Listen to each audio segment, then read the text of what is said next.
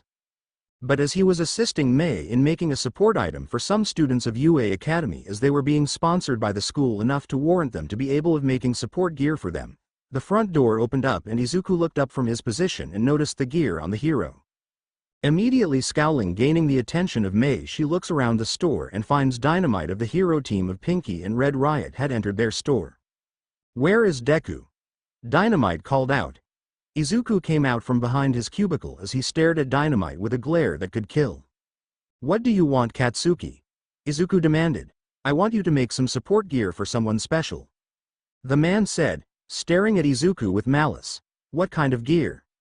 Izuku asked, still glaring. "It is for Uravity. Her hero suit was destroyed in a fight against Gigantomachia," Dynamite said, staring at Mei. "All right, while I remake her costume, you two catch up. I know that this reunion is a long time coming. Don't hurt each other too much." Mei called out, leaving into her workshop. "So, what's it been? 10 years?